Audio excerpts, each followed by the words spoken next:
Exynos 2600 wipes the floor against the competition. Samsung's internal testing shows 6x higher AI performance than A19 Pro, Snapdragon 8 Elite Gen 5 and more. Samsung is shaping up to return to the flagship chipset category with a bold statement, as it is working to introduce its first 2nm GAA SoC, the Exynos 2600, in a few months.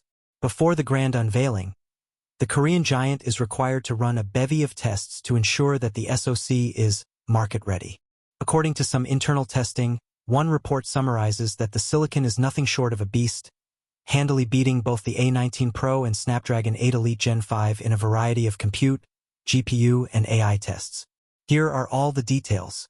In Samsung's GPU tests, the Exynos 2600 is 75% faster than the A19 Pro, but only obtains a 29% lead against the Snapdragon 8 Elite Gen 5. Data compiled by Korea Economic Daily provides information concerning the internal tests ran by Samsung for the Exynos 2600. In AI performance, the chipset is 6 times faster than the A19 Pro's neural engine, and in compute performance, Samsung's first 2nm GAA SoC is 14% quicker in multi-core workloads. As for the GPU, the Exynos 2600 is 75% faster than the A19 Pro's 6-core part. When compared to the Snapdragon 8 Elite Gen 5, the Exynos 2600's NPU was around 30% faster, with its GPU said to score 29% higher than the latest Adreno 850 graphics processor.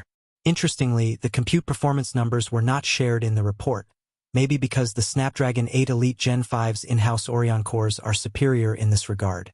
No doubt, these are breathtaking numbers, but Samsung's internal testing is not the same as the Exynos 2600 performing in the real world, with the latter likely portraying a more realistic picture of the SoC's capabilities.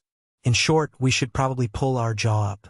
Why are these Exynos 2600 performance results unrealistic? The internal testing environment or lab testing environment is always supposed to provide skewed results because companies offer the best performing conditions for their chipsets. For instance, the Exynos 2600 could be placed in a completely secluded room that is operating at lower temperatures, allowing for the silicon to boost higher clock speeds while maintaining the best possible thermals.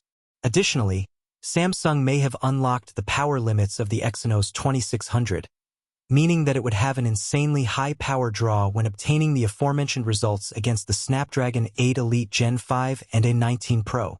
If the same power draw was exhibited by the Exynos 2600 when running inside of a Galaxy S26 model instead of an engineering sample in a controlled environment, it would likely reach thermal throttling within seconds, causing its performance to nosedive.